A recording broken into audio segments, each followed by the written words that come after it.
Hello kids, इस video में हम लोग डिस्कशन करेंगे सेक्सुअल रिप्रोडक्शन के कैरेक्टरिस्टिक्स और उनसे रिलेटेड इवेंट्स के बारे में।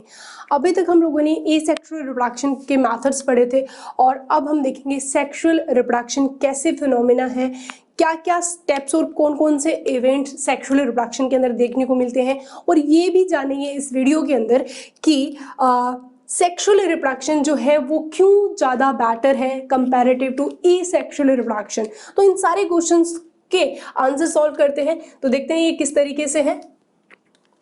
सेक्सुअल रिप्रोडक्शन के जो कैरेक्टरिस्टिक्स हैं वो कुछ इस तरीके से हुआ। देखो, सेक्सुअल रिप्रोडक्शन परफॉर्म करवाने के लिए हमें पहली बात तो सेक्स ऑर्गन्स की जरूरत पड़ती है, जो कि आगे क्या बनाते हैं, गैमेट फॉर्मेशन करते हैं। तो बेसिकली जो पहला कैरेक्टरिस्टिक सेक्सुअल रिप्रोडक्शन में देखने को मिलता है वो है फॉर्मेशन ऑफ मेल और फीमेल गैमेट। अब मेल और फीमेल गैमेट एक पेरेंट भी बना सकते हैं, दो डिफरेंट विद अपोजिट सेक्स वाले पेरेंट भी बना सकते हैं। तो यहाँ पे जो ये स्टेटमेंट है बेसिकली यूनिसेक्सुअलिटी और बाइसेक्सुअलिटी को प्रेजेंट कर रहा है। अगर कोई ऑर्गेनिज्म बाइसेक्सुअल है, उसी के अंदर मेल सेक्स ऑर्गन है और फीमेल सेक्स ऑर्गन है, तो दैट मीन एक ही बॉडी से मेल और फीमेल गैमेट बनेंगे।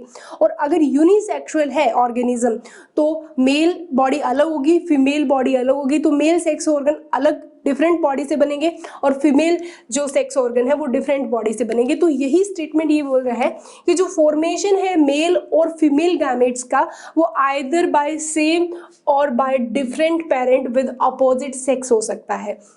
तो अगर ये जो स्टेटमेंट है वो बहुत ही इंपॉर्टेंट स्टेटमेंट है और एकदम सही स्टेटमेंट है। अगर कोई ऑर्गेनिज्म बाइसेक्सुअल है तो एक ही बॉडी के अंदर मेल और फीमेल गैमेट्स का फॉर्मेशन होगा। ध्यान से समझना है इस चीज़ को।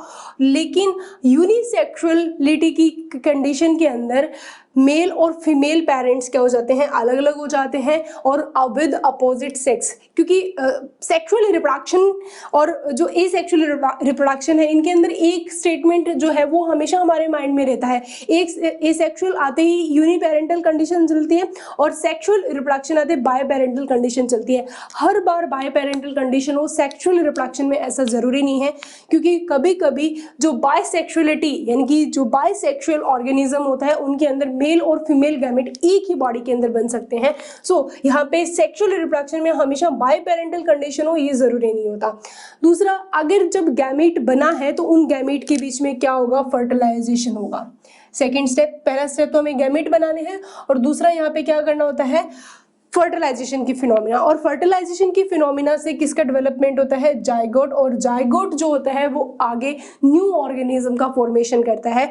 ये जो न्यू ऑर्गेनिज्म बनता है वो बिल्कुल भी आइडेंटिकल नहीं होता, यानी कि जो जैसे कि क्लोन हम बोल रहे थे एसेक्सुअल रिप्रोडक्शन में, जो कि जेनेटिकली और मॉर्फोलॉजिकल आइडेंटिकल थे अपने पेरेंट्स के, तो ऐसी कंडीशन सेक्सुअल रिप्रोडक्शन में तो नहीं देखने को मिलती, क्योंकि सेक्सुअल रिप्रोडक्शन के दौरान जेनेटिक वेरिएशंस क्रिएट होती हैं जिससे कि वो पर्टिकुलर ऑर्गेनिज्म में एक बहुत ही इंपॉर्टेंट प्रोसेस होती रहती है, इवोल्यूशन।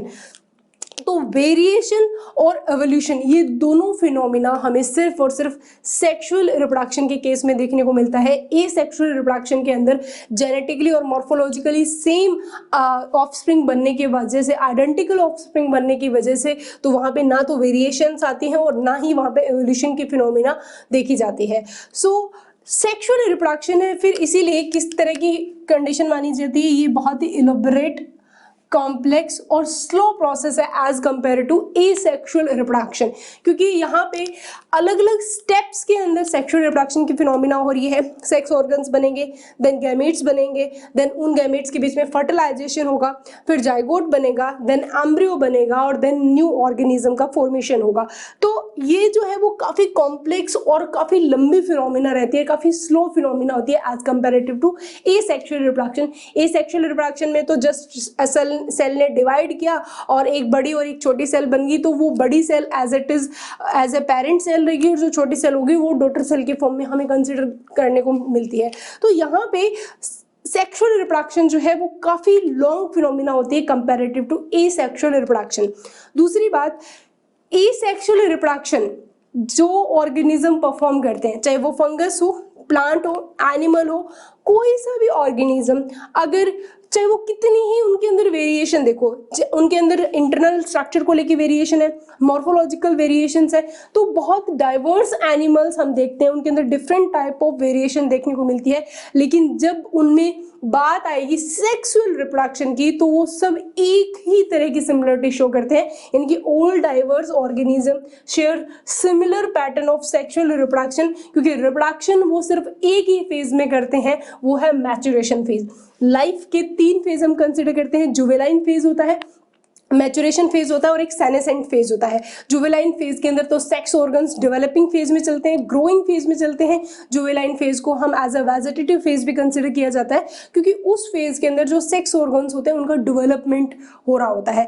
जैसे ही मैच्योरिटी गेन करता है ऑर्गेनिज्म, चाहे वो फंगस हो, चाहे प्लांट हो, चाहे वो एनिमल हो, कोई सा भी ऑर्गेनिज्म हो, कितनी ही वैरायटी के वो फीचर्स लेके बैठे हो, लेकिन जब सेक्सुअल रिप्रोडक्शन की बात आएगी तो वो कॉमन पैटर्न शो करेंगे, और वो होगा कि रिप्रोडक्शन हमेशा मैच्योरेशन फेज के अंदर ही वो परफॉर्म करेगा। तो लाइफ की ये जो डिफरेंट फेजेस है हमने प्रीवियस क्लासेस के अंदर डिस्कशन भी किए हुए हैं, जिन बच्चों ने नहीं देखा है तो वो वहां पे जाके देख सकते हैं, क्योंकि जो मैच्योरेशन फेज जिसको हम रिप्रोडक्टिव फेज बोलते हैं, उसी फेज के दौरान जेनेटिक जो है गैमेट्स है, इनका जो है फॉर्मेशन होना स्टार्ट हो जाता है। सो मैच्योरेशन फेज जो होता है कॉमन फेज होता है, जहाँ पे डाइवर्स ऑर्गेनिज्म एक ही तरह का पैटर्न शो करते हैं, वो है मैच्योरेशन स्टेज। तो यहाँ पे आप देखोगे कि इस तरीके से जो सेक्सुअल रिप्रोडक्शन है उसके अंदर जेनेटिक वेरिएंट ऑर्गेनिज्म बनते हैं, और जो जितना वेरिएंट होता है नेचर उसको उतना ही सिलेक्ट करती है, अगर उसकी वेरिएशन नेचर के थ्रू एक्सेप्टेबल है तो उनमें एवोल्यूशन की फिनोमिना उतनी ही ज़्यादा देखने को मिलती है। सो इसी वजह से सेक्सुअल रिप्रोडक्शन को एसेक्सुअल रिप्रोडक्शन के कंपैरेटिव ज़्यादा अच्छा माना गया है, क्योंकि यहाँ पे वेरिएशंस क्रिएट होती हैं जो ऑर्गेनिज्म के अंदर नए नए कैरेक्टरिस्टिक्स या नई तरह की अडेप्टेशन का एवोल्यूशन करते हैं। सो इस तरीके से हमारे पास ये मेन कैरेक्टरिस्टिक्स आते हैं सेक्सुअल रिप्रोडक्शन के। उसी के साथ हम देखते हैं सेक्सुअल रिप्रोडक्शन से रिलेटेड कुछ इवेंट्स होते हैं जिनको सेक्सुअल इवेंट्स के नाम से जाना जाता है। 3 मेन तरह के इवेंट्स होते हैं, pre fertilization event, fertilization event और post fertilization event. Pre fertilization event में हम 2 फिनोमेना पढ़ते हैं, गैमेटोजेनेसिस और गैमेट का ट्रांसफर करना। गैमेटोजेनेसिस प्लांट के अंदर अलग तरीके से होते हैं, एनिमल्स में अलग तरीके से होते हैं। देन उन गैमेट्स का क्या करना होता है, ट्रांसफर करना होता है। उसके बाद में फर्टिलाइजेशन इवेंट आता है, जिसके अंदर गैमेट्स, चाहे मेल गैमेट और फीमेल गैमेट आपस में क्या करते हैं, फ्यूज करते हैं। इस फिनोमिना को हम सिनगैमी भी कहते हैं। लेकिन जो ये फर्टिलाइजेशन है वो विद इन अ बॉडी भी हो सकता है और आउटसाइड द बॉडी भी हो सकता है। अगर within a body fertilization होता है तो उसको हम इंटरनल फर्टिलाइजेशन बोलते हैं। अगर आउटसाइड द बॉडी फर्टिलाइजेशन होता है तो उसको एक्सटर्नल फर्टिलाइजेशन बोला जाता है। और फिर हमारे पास नेक्स्ट जो मेथड आता है, जो नेक्स्ट इवेंट है, वो है पोस्ट फर्टिलाइजेशन इवेंट। जो पोस्ट फर्टिलाइजेशन इवेंट होते हैं इनके अंदर एक तो जाइगोट का फॉर्मेशन, और जाइगोट फिर क्या करता है, एम्ब्रियोजेनेसिस का फिनोमिना देखने को मिलता है, यानी कि एम्ब्रियो का फॉर्मेशन होता है, वो एम्ब्रियो आगे न्यू ऑर्गेनिज्म का फॉर्म करता है। प्लांट है तो वो एज ए सीड के फॉर्म में करेगा, एनिमल है तो एज ए फिटस के फॉर्म में न्यू ऑर्गेनिज्म फॉर्म होता है। तो इस तरीके से हमारे पास सेक्सुअल रिप्रोडक्शन से रिलेटेड इंपॉर्टेंट कैरेक्टरिस्टिक्स भी आ गई हैं और प्लस उससे रिलेटेड इवेंट्स भी आ गए हैं। इन इवेंट्स को हम थोड़ा डिटेल में भी डिस्कशन करेंगे नेक्स्ट क्लास में। तब तक के लिए stay happy, keep studying, thank you.